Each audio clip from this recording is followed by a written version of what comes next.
So I would like to share my thoughts on the topic of selfishness and being inconsiderate of others. And I will start this topic by saying in an event that happened recently. I'm not living by my own. I live in a shared accommodation where everybody needs to be very respectful of other people's boundaries and needs, and we'll have shared the toilets and kitchen, so everybody needs to clean up after themselves. And there is always a balance between what rights you have in the house and what responsibilities you have. So what happened earlier this morning was that I have a day off today, so that is why I'm making this recording as well. And I was sleeping, and suddenly I heard one of the housemates. He was talking very loudly on his phone in the kitchen, and he woke me up. So naturally, you can say that here that I am based in the UK, the quiet hours are between 11 and 7 in the morning. So after 7 o'clock you can talk loudly like it is nothing. Well, I disagree. I believe that you need to be a bit more mindful. You need to be a bit more mindful of the people around you, because I was sleeping and I woke up. So what if I did the same thing to him? Would he not become upset? Maybe he would, and he would tell me off. Did I tell him off? No, but that is not the case. The case is that this person consistently leaves his dishes without washing them, smoking all the time inside his room, and the house smells of smoke. And he's doing all these little things that he's also putting his shoes in the main corridor. I mean, your shoes, man, belong to your room, not in the main corridor where everybody is passing. And as I was saying before, he's doing all these little things that maybe are not that annoying, but if you pile them all up, it gives the image to me. I don't know him very much personally, but he gives me the image of somebody who is very self-absorbed and very inconsiderate of others. Now, what is the psychology of the person like this? I mean, how does a person like that think? I mean, I'm sure everybody has been inconsiderate of others at one point in their life. Maybe accidentally, maybe not so accidentally, but everybody has been there. But I think that a big part of it, why people are acting like this, is immaturity and perhaps an inflated ego that comes from not growing up. Immaturity. Why does a person not grow up? Now that the answer maybe should not be in this recording, because it is a complex topic to talk about why somebody does not grow up.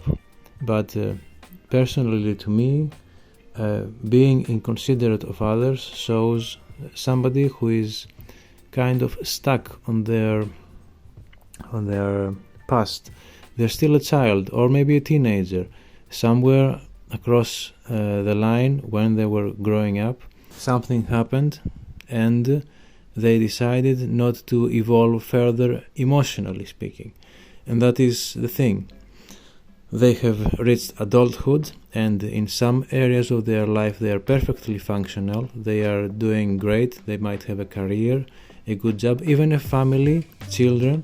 However, in certain aspects of their life, in certain aspects of themselves, their relationship with themselves is still on infant stages.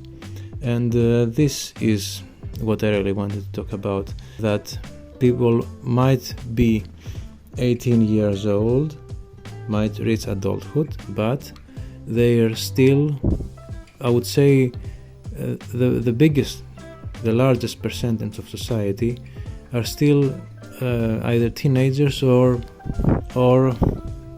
children, or maybe even to the most extreme toddlers. But these are this this goes too far maybe. You know, I've heard many people, very known figures, say that humanity is still a teenager. Humanity as a whole is in its teenage stage, and I think I agree. But the thing is that not many people realize what this means, not on a collective level, but on a personal, day-to-day level. It means that if you are mature enough, you are surrounded, you feel that you are surrounded in a world of people who are immature, and this might make it more difficult to fit in, because people have a tendency not to like what is different from them. People have a tendency to disregard people who are very healthy. They don't dislike healthy people, they dislike change, and they dislike the fact that listening to what healthy people have to say will make them, to put it this way, will stir the shit inside them. They don't like this. They would not like to get out of their comfort zone and deal with their own childhood trauma. And this is why I believe it is very difficult to fit in as a mature individual in an immature world. And by the way, wars for me are a result of humanity's immatureness, because only children to me resort to violence because they don't know anything better. Children and people with learning disabilities, because people with learning disabilities are also children in a sense. Their mental health has not evolved past the stage of a child. But going back to what I had to say is that as a mature person it's more difficult to fit in society, and maybe sometimes you have to mask your true identity so you're kind of more compatible to the people around you. Personally, I don't share too many of my inner thoughts like I do here in this recording. I don't share too many of my thoughts to my colleagues, to my family, to my even friends that I have. I don't share my innermost thoughts because I don't want to necessarily reveal who I am, because I'm not sure how I will be treated afterwards. Will I be treated kindly or will I be aggressed on? So yeah, this is something I wanted to point out. So now back to what I've been saying earlier, that 18 years old doesn't mean anything. It means that somebody physiologically has reached to a state that is considered to be an adult, a grown-up. But my point here is that people who are 18-year-old does not mean that they are really grown-ups yet. I would argue that even people who reach 50 years old, they are still children in a sense, because they might have a life experience of 50 years, yet still they are still stuck on the emotional state patterns that they had as children. So they have not evolved. Regardless of how they look in society, how important or how successful or how great their children are, it doesn't matter. So my thought was, what would be fair? What would be fair in society? Would it be better to have laws that make people eligible for adulthood when they reach a certain emotional state? And then again, how are you going to achieve these criteria, these laws, when all of humanity is really so messed up? How are you going to really set up these criteria of adulthood, of true adulthood? I'm not saying about reaching a certain age. Oh, you're 18 years old, now you are capable of becoming a parent, now you're capable of having a family, now you're capable of making up your own mind. No, this is bullshit, because when I was 18 years old, I was still, I know with my childhood traumas, I was stuck at 7 years old, 10 years old. I was stuck in these ages. And I had to go through a lot.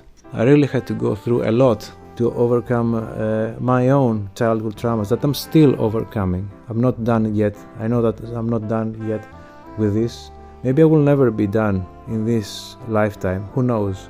But I am committed to achieving my best, of course. That is my point. That is what I wanted to say about. And I believe this kind of wraps it up. Giving this example about my housemates, how inconsiderate they are about other people, what I believe is happening to them and how I view them.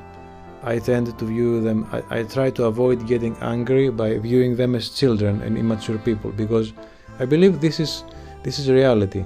Every time I got angry because of them was because I followed that idea that they are 18 years old, more than 18 years old, so they should know better. No, that is nonsense. The reality is that they are not truly adults, they are immature children. And I need to be very aware of this when I deal with people who are acting like this, who are very selfish, very self-absorbed. That's what it means to me. It means they have not gotten past their puberty properly. That's what it means to me. And I hope this helped you, and I will see you next time.